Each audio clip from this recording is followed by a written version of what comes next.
So while in the workshop, we're going to work with some exercises to break that open in each one of your lives independently. And we'll do some meditation, and I'm going to give you some tools and concepts to take with you as a way to bring that into your daily life.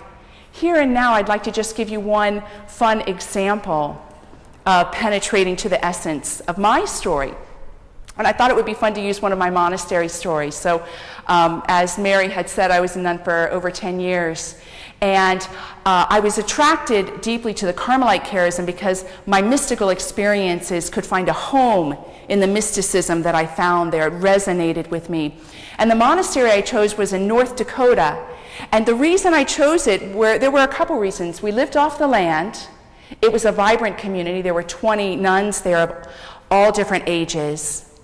And they really had a deep dedication to meditation, chant, and silence. We got up at midnight. We got up again at 5:30. We'd be, in meditation and chant for like 3 hours. Then you do a little work break. You come back, some more juicy meditation and chant, then a little work. Then we come back 8 times throughout the day. So really the day revolved around that one thing necessary, the one thing that really ignited my heart. And since at that time I had this raging love affair going on, to plunge myself into that degree of silence was incredibly appealing because I wanted it all. I wanted to experience all the aspects of myself that were willing to come forward. I wanted to taste any experience that could possibly happen when I found myself in that level of solitude. And believe me, when you're in silence without any break, you encounter all sorts of aspects of yourself.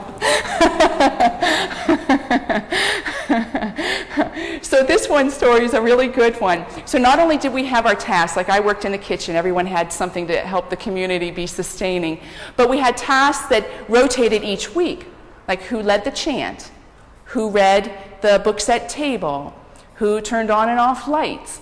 And these would be announced at the beginning of each week. And one of those tasks was turning on the light. I was Catholic, and so there was a tabernacle and a sanctuary, and you turn on that light every time we were going in to do anything together, and you turn off the light anytime you were going out.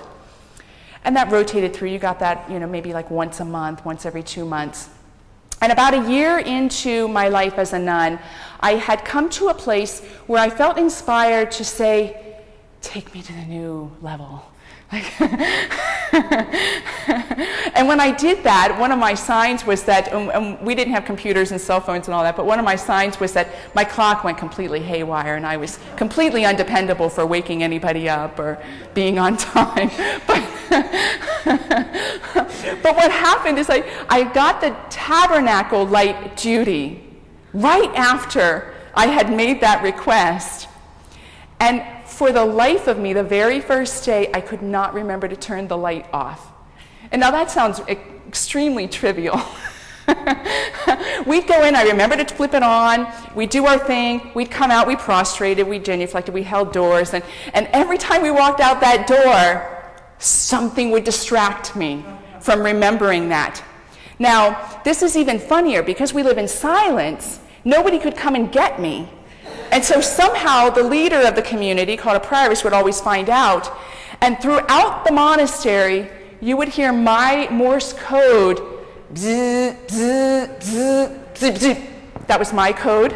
When I heard that, I knew I forgot the light again. And so did everybody else. And I raced through the corridors to turn off a light. Well, I thought, this is my chance. What am I supposed to learn? So first I just did the normal things, like I'd write myself a note. And of course then, the note would get crumpled in my hand because the sister in front of me would trip a little and I'd get distracted. And then I made up these little jingles that I would sing inside my head to try to remember, like little, turn off the light, da-dee-da-dee-da-dee. And every time I got to the door, totally forget. So nothing I tried on a practical realm worked. And so then I'm like, okay, what needs to be healed in me?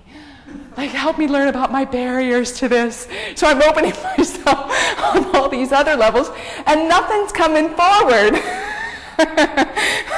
No big trauma or block or anything. And this went on for months. My incompetency and its broadcasting.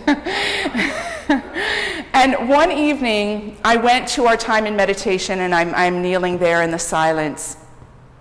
And out of nowhere, that continual failing to fulfill what was asked of me, God's will, and that continual failing in my community, as small as it was, it became kind of big. And I sunk.